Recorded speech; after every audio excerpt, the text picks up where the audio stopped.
In 1994, criminals discovered a new way to rob a bank without ever entering the building.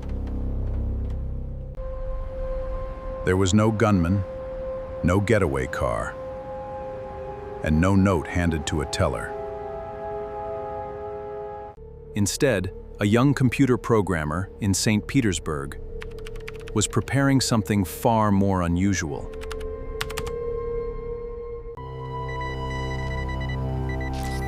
He and his associates were about to turn computer access into a weapon for stealing money. The case began in July 1994, when corporate customers noticed something was terribly wrong. About $400,000 had mysteriously disappeared from several accounts. Bank officials quickly realized this wasn't an ordinary accounting mistake.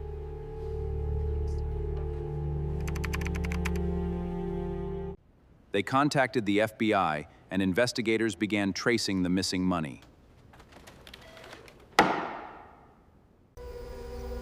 The criminals had targeted the bank's electronic cash management system.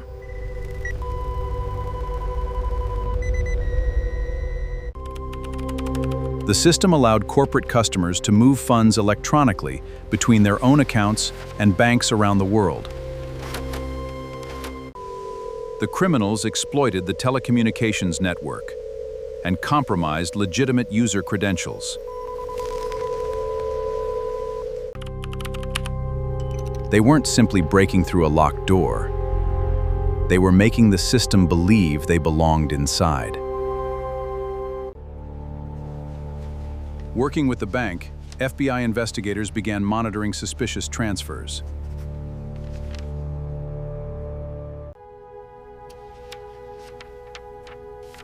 And the deeper they looked, the bigger the operation appeared.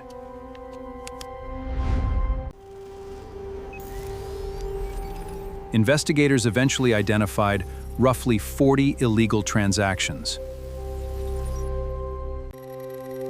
Together, the transfers added up to more than $10 million.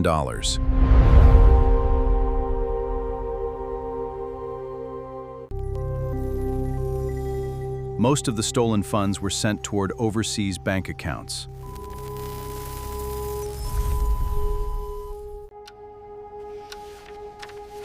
And the deeper they looked, the bigger the operation appeared.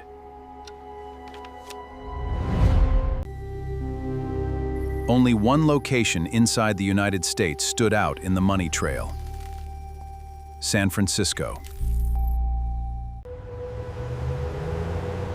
Investigators traced the San Francisco accounts to a Russian couple who had previously lived in America. Then one of them walked into a bank and tried to withdraw the stolen funds.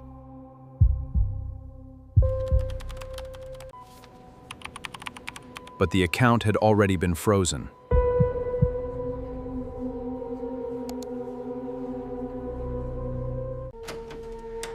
Back at her apartment, investigators found signs that she was preparing to leave the country. Before she could disappear, FBI agents arrived and arrested her. Her husband had already returned to Russia, leaving her behind.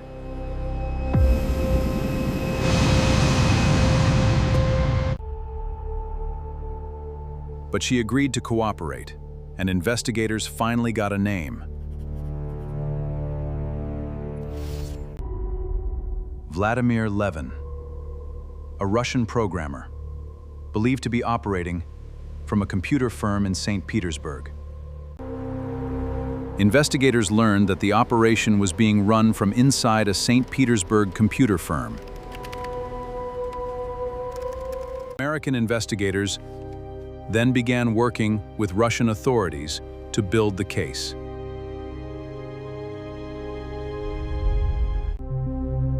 Investigators gathered evidence indicating Levin had accessed the bank's computer system from his own laptop.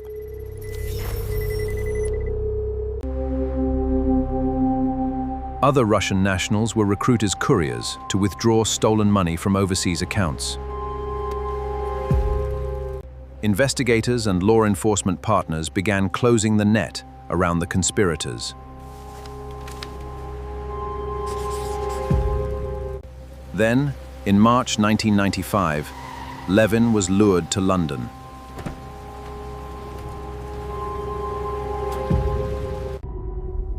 British authorities arrested him, beginning the process that would eventually return him to the United States. Police! You are under arrest. Levin was later extradited to the United States to face the consequences of the operation. In January 1998, Vladimir Levin pleaded guilty.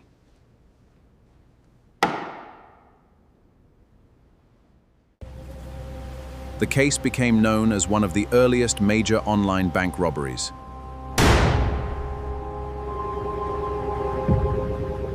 It was a warning that the next generation of bank robbers might never need to enter a bank.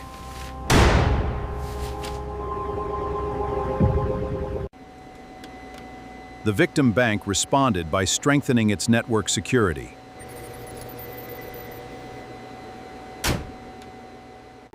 For the FBI, the case also demonstrated how quickly technology was changing criminal investigations.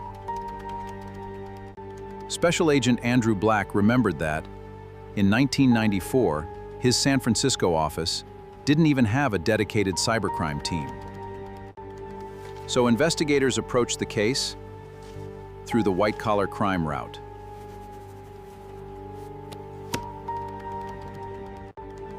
The investigation attracted enormous attention, especially from the banking industry.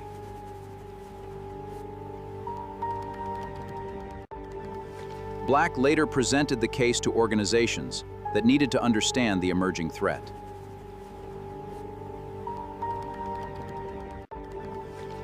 And in 1995, Black joined one of the San Francisco FBI's newly formed computer intrusion squads.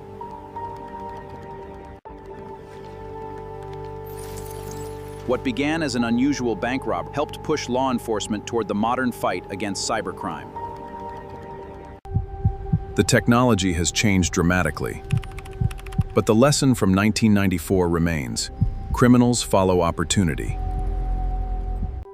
No masks, no guns, just a computer, stolen credentials, and a glimpse of the cybercrime era that was coming.